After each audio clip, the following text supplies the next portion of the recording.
you care? You're an animal.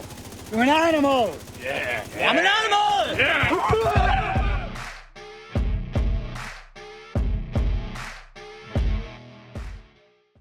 Right, firstly, I need to give a shout out to DJ Tickle because he beat me to this, even though I'm pretty sure I'm the one that told him about it. But he got the video out before me, so I'm just going to add my 2 cents to it. However, again, shout out to the DJ Tickle. If you don't know who he is, you've been living under a rock. What's wrong with you? Secondly, do go check him out. He streams very consistently, gives amazing, great help and support to the community. He'll farm you an EB, Ravenous, Regulus. He's currently on the Ouroboros track. I have no idea how he can live in these missions for so long. Much respect to the guy. That being said, mechanical animal, hence the intro. I'm aware IKEA is going to hate it. I am sorry, IKEA. Right, mechanical animal actually got a buff. And to a lot of people, this has just gone, meow. Generally speaking, the SIG 556 isn't actually, I nearly said SIG Sour then, that was weird. The SIG 556 isn't actually that good of a weapon, I'm afraid to say, and it didn't actually get a buff. However, the mechanical animal, with its talent Future Perfection, this is the named variant of Future Perfect, actually did. And although it's realistically not going to be the biggest thing going, it can really potentially shake up a good few hybrid builds, potentially some tech tanks. I tried to get IKEA to play around with it a little bit during his stream to see if this could potentially switch up some tech tank mechanic or ideas potentially. I don't actually know if he did because I had to go to bed because I was a sleepy boy. However, there are some absolutely wondrous things you can do with this weapon now.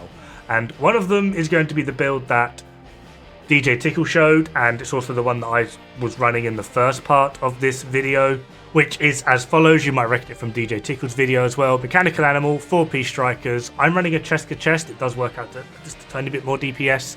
And Memento.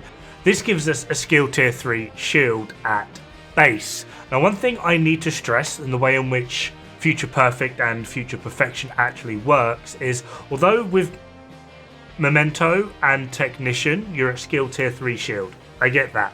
But in order to overcharge, you actually need to hit like actual skill tier 6.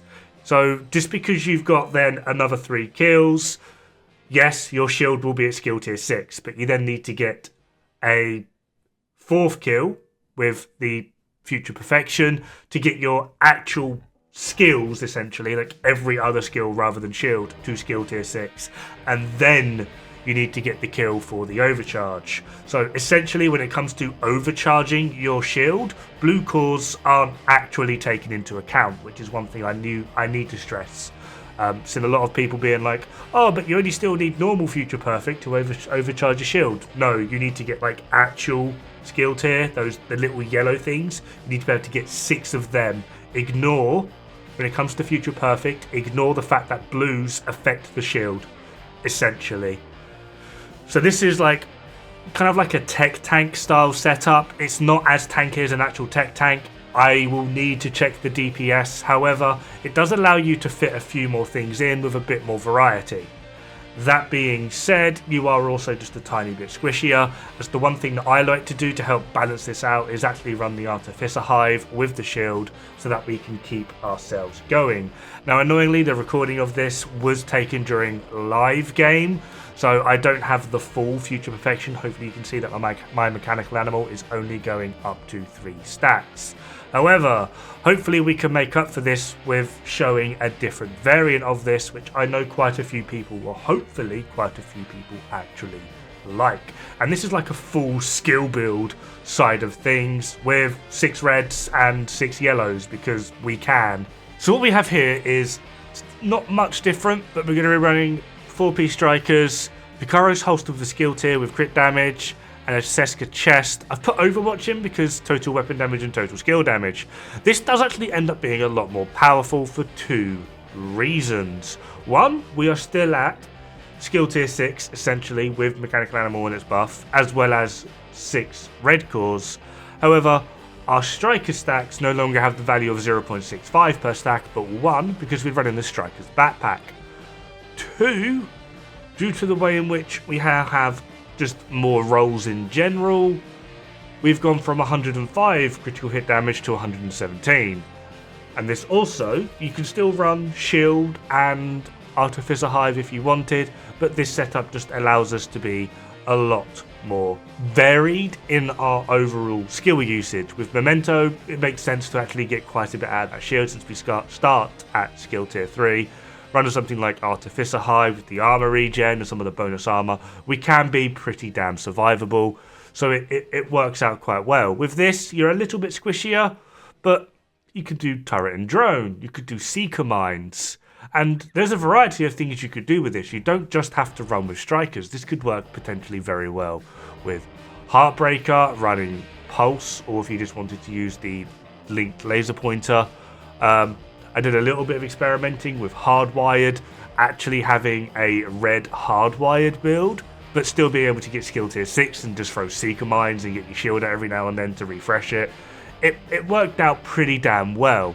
They're absolutely not going to be the best builds in the game. However, the overall variety that you could make, I'm pretty sure someone is going to find something rather entertaining and fun. So, for me personally, and honestly, like for me, the biggest takeaway from the PTS is just Mechanical Animal. Which is kind of sad to say because the Sig 556, like I said, didn't get a buff at all. But yeah, there's within this one weapon, there is probably going to be something for everyone. You just need to play around with it and find your weird and wacky niche way of playing with it.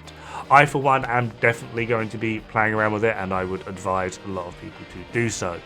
But yeah, that is my take on this weapon. Again, big shout out to DJ Tickle for getting there first. But in the meantime, have fun, good luck, and don't die. It's better for the health.